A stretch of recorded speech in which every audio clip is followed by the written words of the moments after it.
आज हम लोग भगवत गीता के श्लोक संख्या 16 पर चर्चा करेंगे।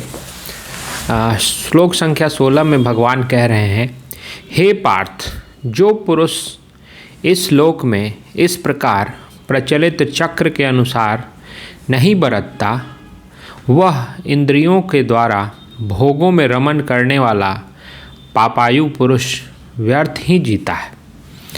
तो भगवान कह रहे हैं कि पीछे जो लोक में प्रचलित चक्र बताया गया, उस चक्र के अनुसार जो व्यक्ति नहीं जीता है और सिर्फ इंद्रियों के भोगों में रमण करता है, मतलब भोग विलास में लिप्त रहता है, और जो पीछे जो चक्र बतलाए गए हैं उसके अनुसार कार्य नहीं करता है, तो वो पापायु है, वो बेकार है, उसका पूरा जीवन पाप से भरा है। वो पापायु पुरुष व्यर्थ जीता है, मतलब उसके जीने से कुछ भी नहीं होने वाला, वो व्यर्थ में, उसका जीवन ही व्यर्थ है, वो बेकार जी रहा है।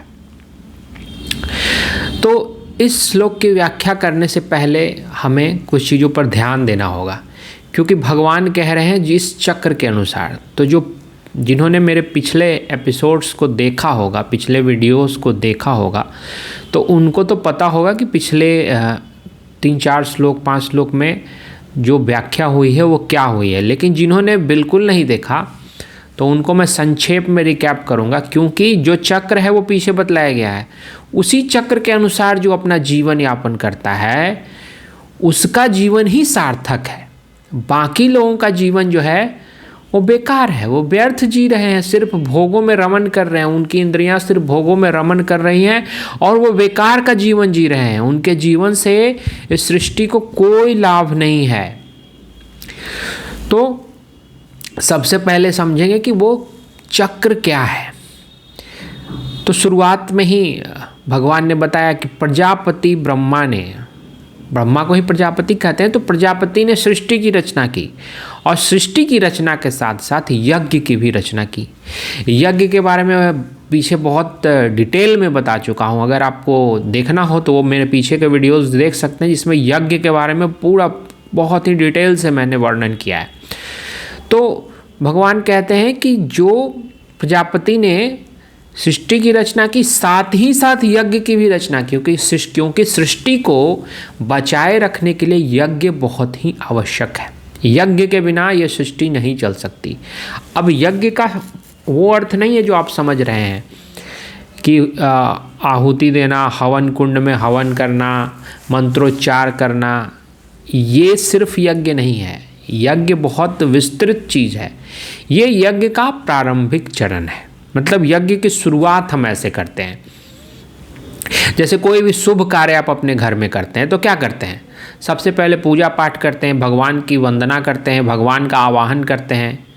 तो उसी प्रकार से ये जो हवन की क्रिया है, जो यज्ञ वेदी बनाई जाती है उसमें हवन किया जाता है, ये प्रारंभिक क्रिया है। इस क्रिया के हिसाब से लोग देवताओं का आह्वान करते हैं, भगवान का आवाहन करते हैं, और उसके बाद जो प्रक्रिया होती है वो यज्ञ होता है। वो यज्ञ क्या है? जो स्वयं के स्वार्थ के अलावा जो भी कार्य है वो सब यज्ञ है। मतलब अपने स्वार्थ के लिए जो भी हम करते हैं वो बेकार है। उसके बाद जो करते हैं, मतलब अपने स्वार्थ के लिए नहीं कर रहे हैं, वैसा सारा कार्य जो दूसरों के लिए किया जाए, अपने स्वार्थ के लिए नहीं किया जाए, वो सारे कार्य क्या होते हैं? यज्ञ होते हैं। जैसे अगर कोई कार्य प्रकृति के लिए किया जाए, प्रकृति के बारे में मैंने पहले ही बताया था कि प्रकृति की शक्तियों के प्रतीक देवता हैं। जैसे जल, तो जल के देवता माना गया है वरुण देव को। वायु के देवता माना गया है पवन देव को। वर्षा के देवता किनको माना गया? तो इंद्रदेव को। तो ऐसे वेदों में विभिन्न प्राकृतिक शक्तियों के लिए देवताओं का चयन किया गया, और प्रतीक के रूप में उन देवताओं को उस प्राकृतिक शक्ति के प्रतीक के रूप में व्यवहार किया गया। लेकिन हम लोगों ने क्या समझ लिया कि देवताओं का मतलब कुछ दिव्य शक्तियाँ होंगी। हो भी सकती हैं, मैं इससे इनकार नहीं करता। लेकिन अगर आप विज्ञान के विद्यार्थी हैं या फिर वैज्ञानिक सोच रखते हैं तो आपको उसकी तह में जाना होगा, और तह में यही बात है कि जो प्राकृतिक शक्तियों के प्रतीक देवता हैं। तो अगर हम फिर प्रजापति आगे कहते हैं कि तुम देवताओं को उन्नत करो और देवता तुमको उन्नत करेंगे। देवताओं को उन्नत करने का क्या अर्थ है? देवताओं को उन्नत करने का अर्थ है प्राकृतिक शक्तियों को उन्नत करो, प्रकृति को उन्नत करो, प्रकृति को शुद्ध करो। अगर आप प्रकृति के लिए कार्य करेंगे, प्रकृति को शुद्ध रखेंगे, प्रकृति को स्वच्छ रखेंगे, प्रकृति का बैलेंस संतुलन बना कर रखेंगे, तो प्रकृति आपको भी देगी। प्रकृति तो आपके बिना कुछ किए ही आपको सब कुछ देते रहती है। लेकिन जब आप प्रकृति का ध्यान रखेंगे, प्रकृति की स्वच्छता का ध्यान रखेंगे, प्रकृति को जो चाहिए वो आप देंगे, तो प्रकृति आप पे कितना कुछ देगी इसकी आप कल्पना ही नहीं कर सकते। आपका जीवन तो स्वर्ग के समान हो जाएगा। तो इसलिए प्रजापति वहाँ कहते हैं कि तुम देवताओं को उन्नत करो, देवता तुमको उन्नत करेंगे। तुम प्रकृति को उन्नत करोगे तो प्रकृति तुमको उन्नत करेगी। फिर इसके आगे भगवान कहते हैं कि जो कार्य भी दूसरों के लिए किया जाता है वही श्रेष्ठ है, वही यज्ञ है। तो सिर्फ यज्ञ के लिए ही कार्य करना चाहिए और यज्ञ के उपरांत जो कुछ थोड़ा बहुत बच जाए उसी का उपभोग करना चाहिए। यानी दूसरों के लिए जो कार्य हम करते हैं बिना स्वार्थ के, अपने स्वार्थ के बिना अगर हम कोई कार्य करते हैं, उसके उपरांत कुछ भी बच जाता है, धन बच जाए, भोजन बच जाए, कुछ भी बच जाए, उसका हम उपभोग करते हैं, तो वही श्रेष्ठ है। वैसा पुरुष जो इस प्रकार से यज्ञ से बचे हुए अवशिष्ट का, यज्ञ से बचे हुए धन का या भोग का उपभोग करता है, वो संत के समान है। भगवान उसको संत की संज्ञा देते हैं और कहते हैं वो संत है। फिर उसके बाद कहते हैं इसके अलावा जो स्वयं के लिए सिर्फ कार्य करता है, स्वयं के लिए पकाता है, वो तो बहुत ही पापी है। उसके बारे में भगवान कहते हैं कि वो अपने लिए जो कार्य कर रहा है, अपने लिए जो पका रहा है, वो पाप को ही खाता है। अघम भुंजते, पाप को ही खाता है। तो इसलिए सिर्फ वही कार्य श्रेष्ठ है जो यज्ञ की भावना से किया जाए। यज्ञ की भावना क्या है? दूसरों का कल्याण हो, विश्व का कल्याण हो, सबका कल्याण हो। इस भावना के साथ जो भी कार्य किया जाता है और उसमें स्वार्थ का लेश मात्र भी नहीं होता, स्वार्थ का अभाव होता है, ऐसे कार्य यज्ञ कहे जाते हैं। और इस यज्ञ को करने के उपरांत जो कुछ भी बचता है उसका उपभोग करने वाला श्रेष्ठ संत होता है। इसके बाद भगवान बतलाते हैं कि सभी प्राणियों की उत्पत्ति अन्न से होती है और अन्न की उत्पत्ति वर्षा से होती है, वर्षा की उत्पत्ति यज्ञ से होती है। ये मैंने बहुत ही डिटेल में पीछे बताया, बस मैं रिकैप कर दे रहा हूँ कि आपको समझ में आए कि वो चक्र क्या है जिसकी बात भगवान कह रहे हैं। तो वृष्टि की उत्पत्ति, वृष्टि अर्थात वर्षा, वर्षा की उत्पत्ति यज्ञ से होती है और यज्ञ ब्रह्म से उत्पन्न हुआ है। और ब्रह्म किससे उत्पन्न हुआ है? अक्षर से, अविनाशी से।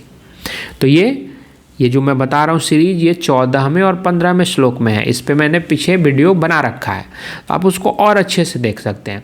तो इसलिए कहते हैं कि इसलिए ब्रह्म जो है निश्चित रूप से यज्ञ में प्रतिष्ठित है। तो भगवान पीछे बतला रहे हैं कि वो सारा कार्य सिर्फ यज्ञ की भावना से होना चाहिए। जो भी कार्य यज्ञ की भावना से होता है वही कार्य श्रेष्ठ है और उसी को करना चाहिए। कोई भी ऐसा कार्य जो स्वार्थ के लिए होता है वह कार्य श्रेष्ठ नहीं है। जो भी कार्य दूसरों के कल्याण की भावना से, विश्व के कल्याण की भावना से किया जाए वह सारा कार्य यज्ञ है।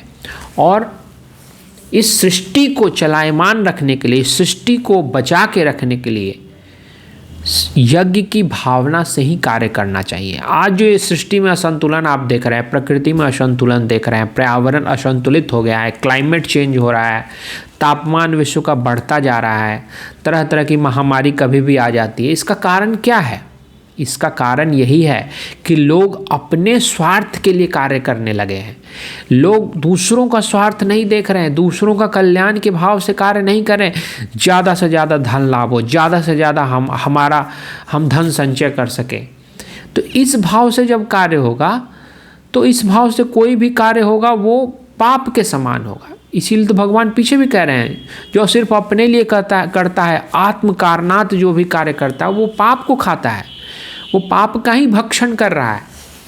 तो इस प्रकार से आज की सृष्टि जो असंतुलित हुई है उसका कारण यही है कि लोग अपने लिए कार्य करने लगे हैं, सिर्फ अपने लिए, दूसरों के बारे में बिल्कुल नहीं सोचते। किसी भी प्राणी के बारे में नहीं सोचना है, किसी मनुष्य के बारे में नहीं सोचना है, प्रकृति के साथ क्या हो रहा है इसके बारे में नहीं सोचना है। तो अगर आप प्रकृति के साथ बुरा करोगे तो प्रकृति कैसे अच्छा कर सकती है? आप उसे ही दूषित कर रहे हो जो सब कुछ आपको देती है, तो फिर आपको क्या मिलेगा? आपको वही दूषित प्रकृति मिलेगी। आपने नदियों को गंदा कर दिया, नदियों को काला कर रखा है, आप यमुना के जल में स्नान नहीं कर सकते, इस प्रकार की स्थिति बना रखी है।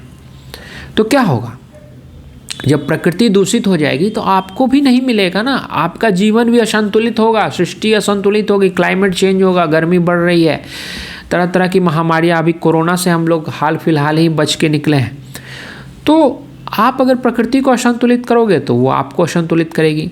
ये आप देखें कि समाज में क्राइम क्यों बढ़ गया है?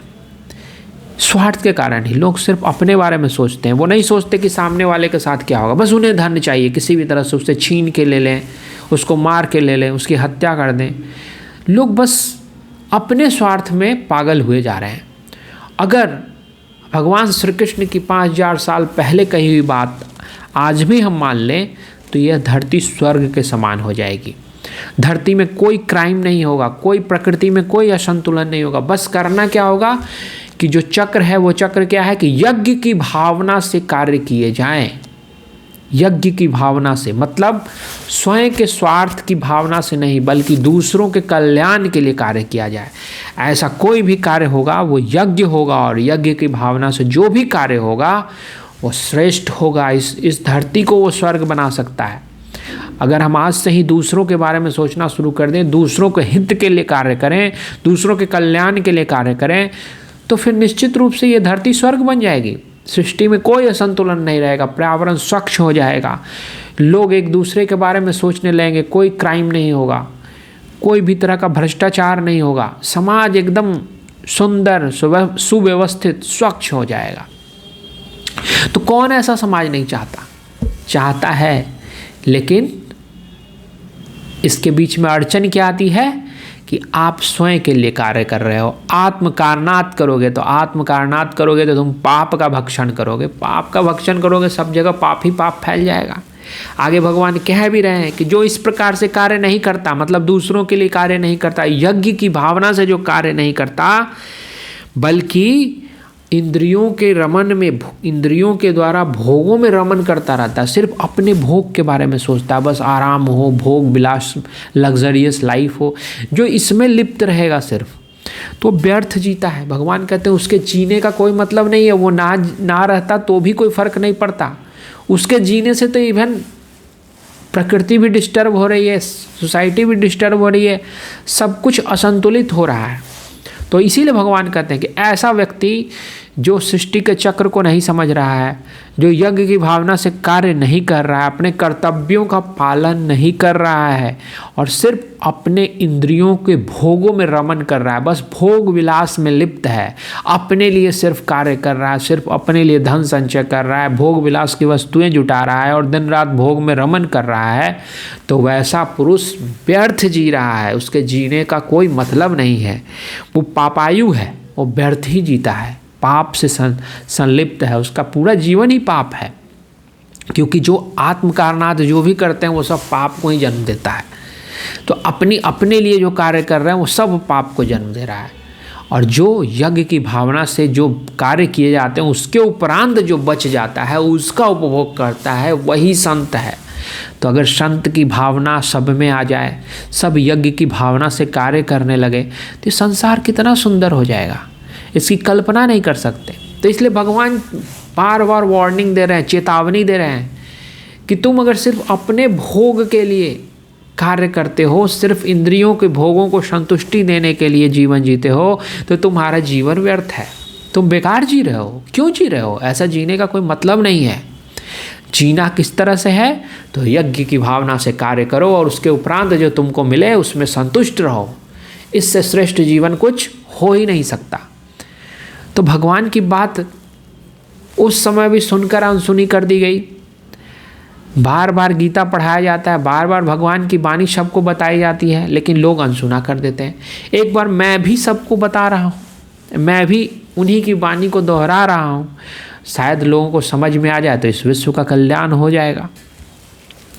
तो भगवान की ये वाणी इस श्लोक में मूल रूप से यही है कि हमें अपने यज्ञ की भावना से कार्य करना चाहिए। यही सृष्टि का चक्र है। सृष्टि का चक्र क्या है? हम देवताओं को उन्नत करें, देवता हमको उन्नत करें। मतलब हम प्रकृति को उन्नत करेंगे, प्रकृति हमको उन्नत बनाएगी। हम समाज के कल्याण के लिए कार्य करेंगे तो अपना कल्याण तो ऐसा ही हो जाएगा। सब सबके बारे में सोचने लगे तो किसी को अपने बारे में सोचने की आवश्यकता ही कहाँ रहेगी। उसकी आवश्यकताएं तो स्वतः ही पूर्ण हो जाएंगी, अपने आप पूरी हो जाएंगी। तो इसलिए भगवान ऐसा कह रहे हैं कि अपने कर्तव्य का पालन करना चाहिए, यज्ञ की भावना से कार्य करना चाहिए। और जो इस सृष्टि के चक्र को समझ लेता है, जो इस चक्र के अनुसार बरतता है, वही श्रेष्ठ है। और जो इसके अनुसार नहीं बरतता है, सिर्फ इंद्रियों के भोगों में रमण करता रहता है, भोग विलास में लिप्त रहता है, उसका जीवन व्यर्थ है, बेकार है। आज इतना ही, आगे के श्लोक अगली बार।